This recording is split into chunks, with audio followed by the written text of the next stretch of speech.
Здравствуйте. Hello and welcome to Russian language class. Let's have a quick recap of the topics we learnt in the previous lesson. If you remember, we had discussed about the prepositions which are used along with the nouns in the genitive case to convey several meanings. The first set of prepositions is u, which means by or near, возле, it also means near or nearby or by, okala, which is near, and vakrug, which is around. So, these prepositions are used to denote the location of a noun, and they are used with the genitive case of nouns. The second set of prepositions are is, s, and the. These prepositions are used to denote movement from or to a place. Is and s, these two prepositions are used to answer the question atkuda.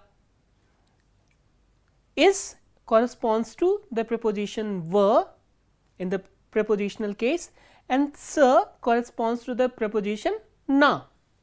So, whenever you use v with a noun in the prepositional case, the same noun will take is when answering or while answering the question atkuda. Similarly, if a noun takes v, na in the prepositional case, the same noun will take sa while answering the question atkuda, and the denotes a movement up to a certain point or up to a certain place. For example, мы едем до вокзала, we are going to the station or up to the station. The and после, as you can see, the is here also and the is here also. So, here the means movement up to a point, and here the means the time. So, these two prepositions have temporal meanings. So, the means before or until, and here после means after. So, these two are antonyms to each other. So, the lecție is before the lecture and после lecție is after the lecture. So, this is about the prepositions. Now, we will discuss about the topics that we are going to learn today.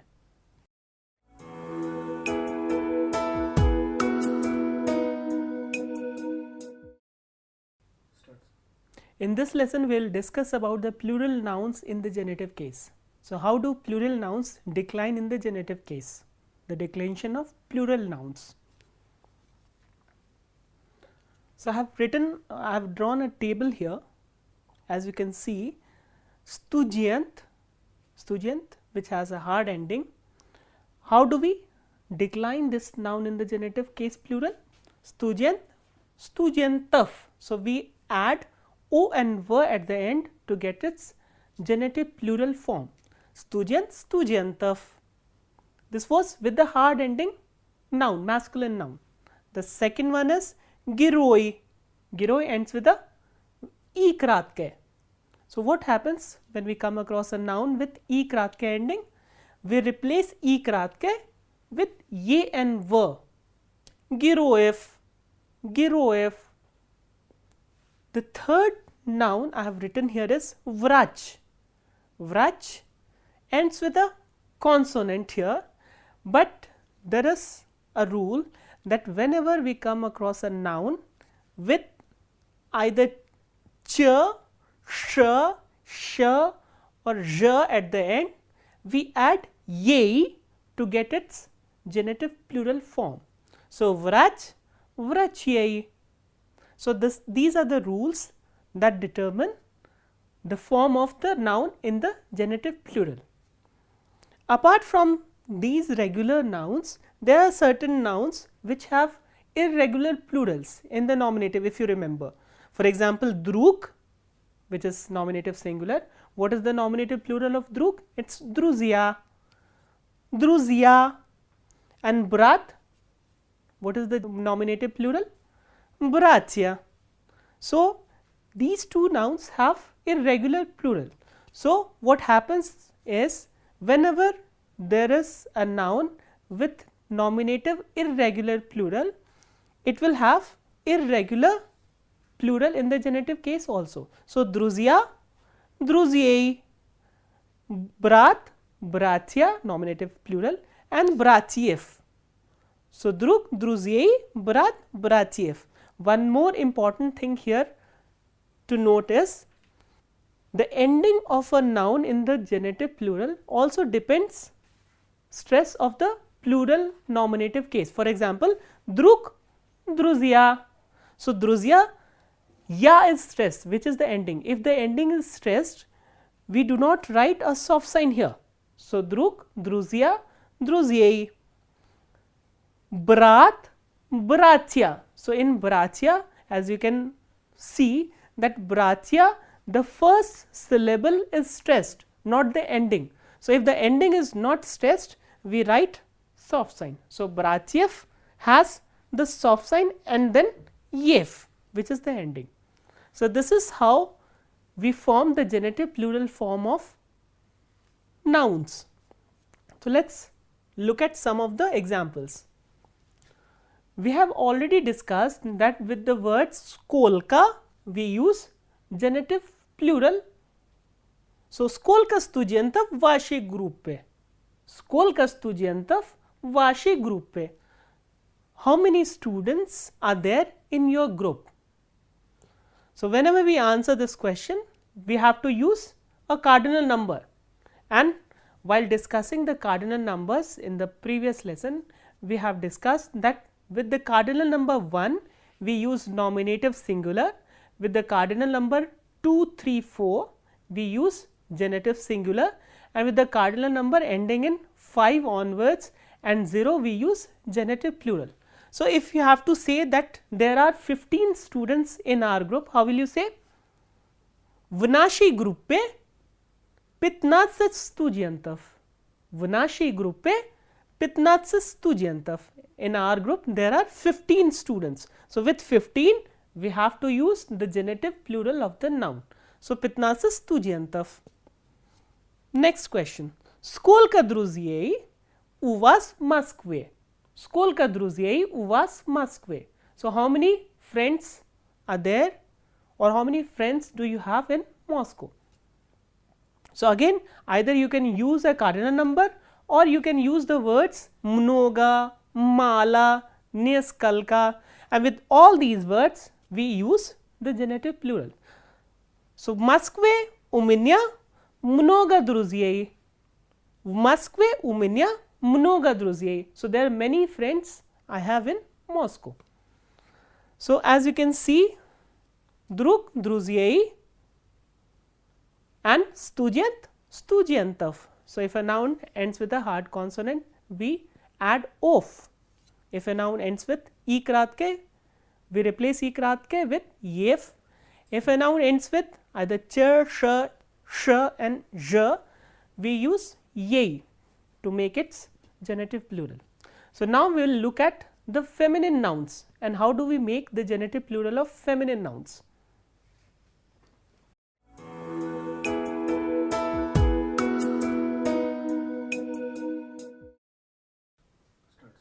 Now, let us discuss the declension of plural feminine nouns in the genitive case. So, how do plural feminine nouns decline in the genitive case? So, let us first discuss the changes that we do to get the plural nouns in the genitive case of feminine nouns. The first noun I have written here is komnata. Komnata has a ending. So, whenever there is a noun which has a ending, how do we make plural of that particular noun in the genitive case? We just drop the ending. So, when you drop the ending in this word, what you will get? You will get komnat. So, komnat is the genitive case form of the noun komnata in plural. The next noun is chitraj. Chitraj is notebook. So, it ends with a soft sign. So, whenever you have a noun, feminine noun with a soft sign ending, what do? We just drop the soft sign and add ye and e kratke. So, what do we get? Chitraji, chitraj and ye, chitraji.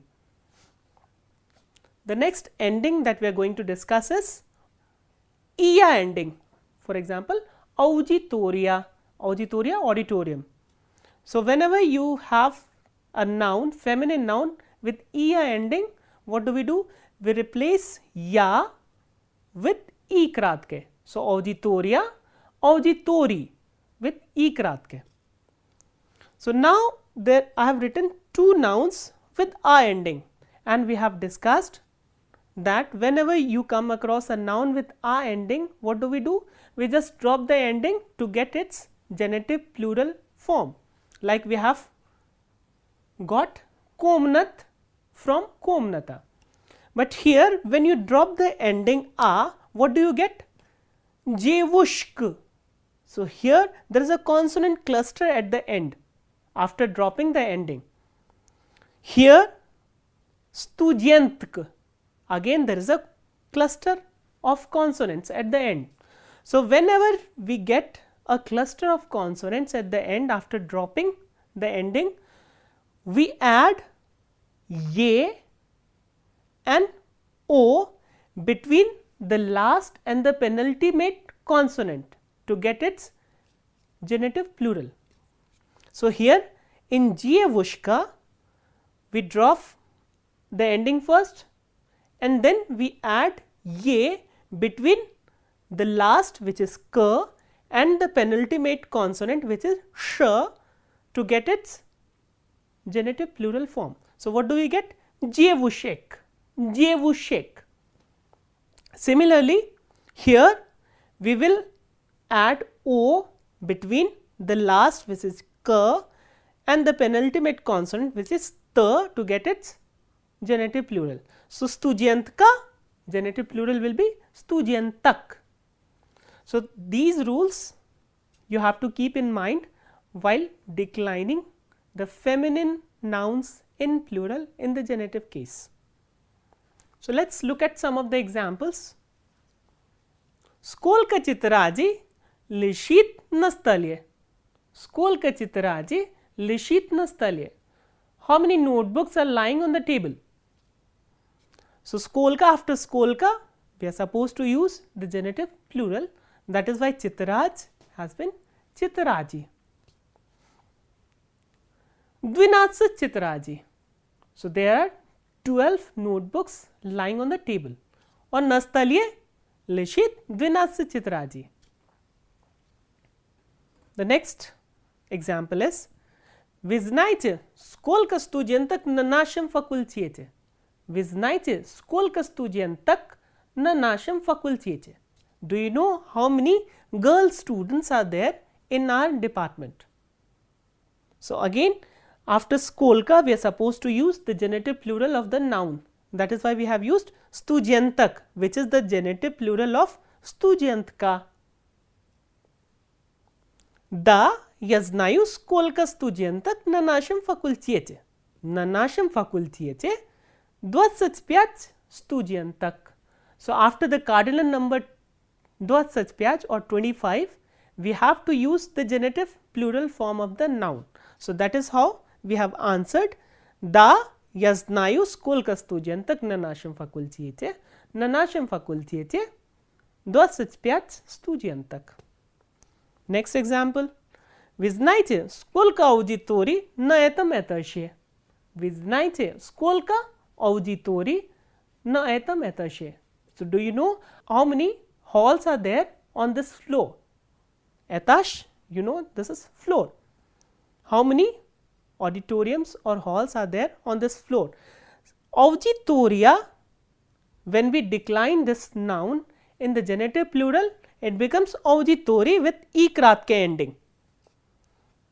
So how do we answer this question? Да, я знаю, сколько аудиторий на этом этаже. Да, на этом этаже 5 auditori. There are 5 auditorium or halls on this floor. So this is how we decline the feminine nouns, feminine plural nouns in the genitive case, or feminine nouns in genitive plural. So now we will look at the neuter gender nouns in the genitive plural.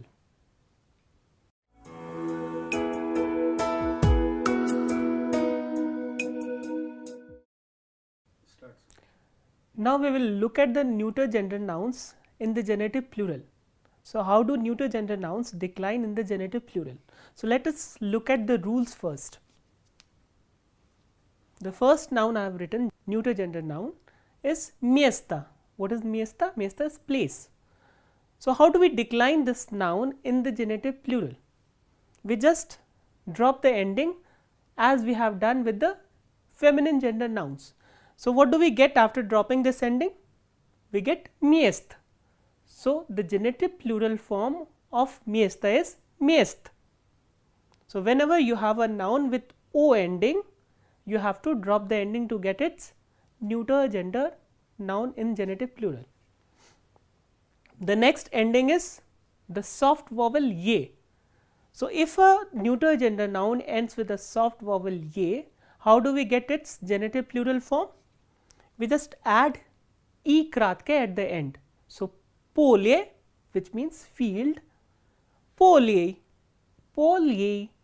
So, basically what we are doing? We are adding e kratke at the end. The next ending is ea ending. For example, zdanye, zadanye, pridlashenie, uprashnenie and so on. So, how do we decline the nouns with ea ending in the genitive plural? We replace the ending ye with e kratke. So, zdanye genitive plural will be zdani with e kratke ending. Similarly, uprashnenie would be uprashneni again with e kratke ending. Now, we have discussed that any neuter gender noun with o ending, in genitive plural it has to drop the ending. We have written here two nouns with o ending. The first one is akno, which means window, and the second one is pismo. Pismo is letter.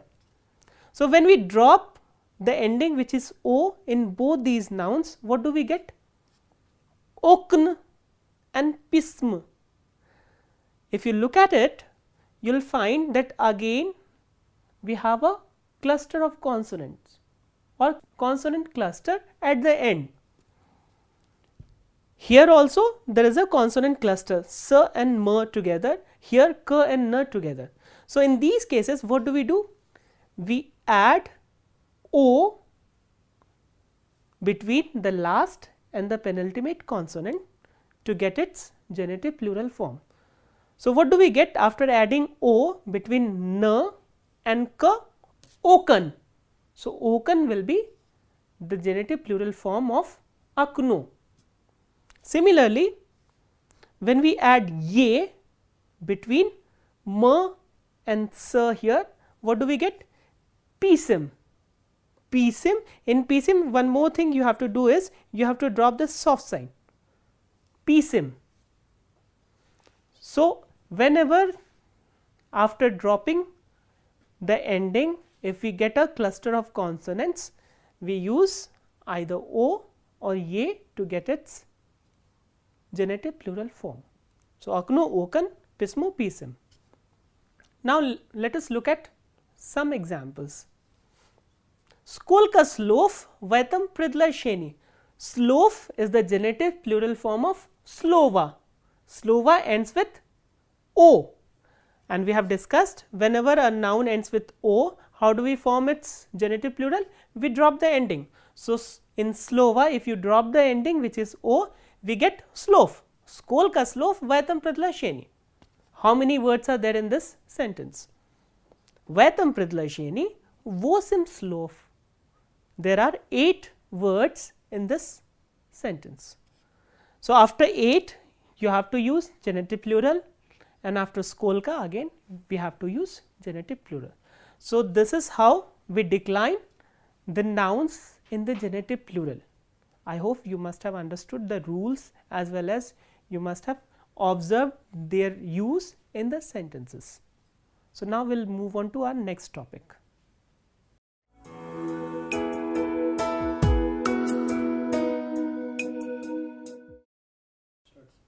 The next topic we have for today is the verbs, the perfective aspects of the verbs with the suffix nu. So, there are certain perfective verbs which take nu suffix in order to be used as perfective aspect of the verb. For example, we have already discussed about the verb ad-dikhaj. Ad-dikhaj is to take rest. This is imperfective aspect. Ad-dikhaj is the imperfective aspect, and what is the perfective aspect? Adakhnut. Adakhnut. So, here as you can see, nu is the suffix which has been used to make its perfective aspect. Ad-dikhaj, adakhnut. Similarly, vazvrashat or vazvrashatsya or virnut or virnutsa. Vazvrashat is to return, virnut is to return. Vazvrashat and virnut, they take the direct objects, so they are transitive verbs, but if you add syat to them, they become intransitive or reflexive verb. Vazvrashatsa means to return, and virnutsa again to return. Again here as you can see, we have used nu suffix to make its perfective. Vazvrashat, virnut. The third verb, ulibatsa. Ulibatsa is to smile. And what is the perfective aspect of ulibatsa? Ulibnutsa. Ulibnutsa. Ulibnutsa again has the suffix nu. Vinimat. Vinimat and vinut. Vinimat is to take out something. Vinimat, vinut, and it has again the suffix nu. So, these are the imperfective aspects, and these are perfective aspects of the same verb. Ad-dikhaj, vazvrashatsa, ulibatsa, vinimach, these are imperfective aspects, or nisavarshinnivit, and adakhnut, virnutsa, ulibnutsa and vinuch, they are savarshinnivit or perfective aspects. So, now the question comes, how do we conjugate the perfective aspects of the verbs with the suffix nu? So, for this purpose I have written the conjugation of adakhnut, and rest of the verbs will have the similar conjugations. So, how do we conjugate adakhnut? Ya adakhnu, and the stress is on u, which is the ending. Ya adakhnu, ti adakhniyosh, o nana adakhniot, mi adakhniom, vi adakhniyote, ani adakhnut. Let us repeat it once again. Ya adakhnu, ti adakhniyosh, o nana adakhniot, mi adakhniom, vi adakhniyote, ani adakhnut. So, all the verbs of perfective aspect with suffix nu will have the similar conjugations. Let us come to the past tense of the verb adakhnut. How do we make the past tense forms? We just remove the ending, which is the ends of sign, and add la, la, lo and li. So, what do we get after removing the ends of sign and adding la? Adakhnul, adakhnula, adakhnula with o ending, and adakhnuli. So, these are the past tense forms of the verb adakhnut. So, what about the imperative forms? We have also discussed about the imperative forms. So, how do we make imperative forms? Adakhnut, adakhnut, adakhni. Adakhni is the informal, and adakhnite, adakhnite is the formal. So, we are adding e and ite at the end to get its imperative forms. So, this is about the perfective aspects of the verbs with the suffix nu. So, I hope you must have understood the conjugation of the verbs with the suffix nu, and how do we make the past tense and how do we make the imperative forms. So, now we will discuss about our next topic.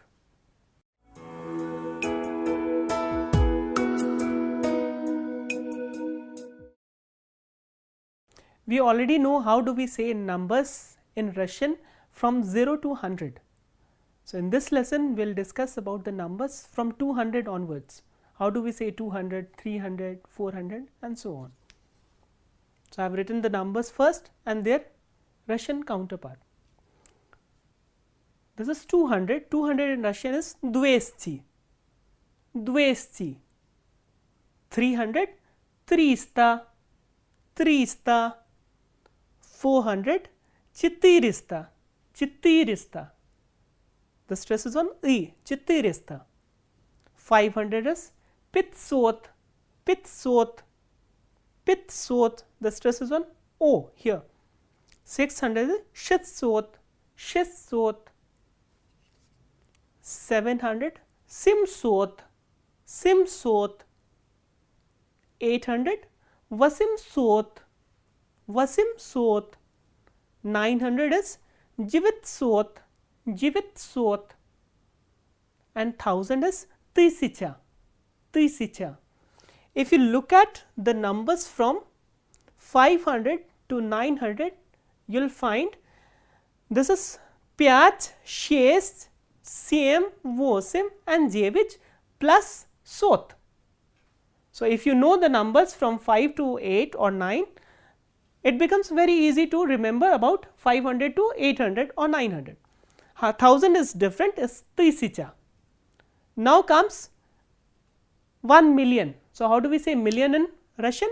Million, million. So, we basically follow the same system of counting as the Europeans do.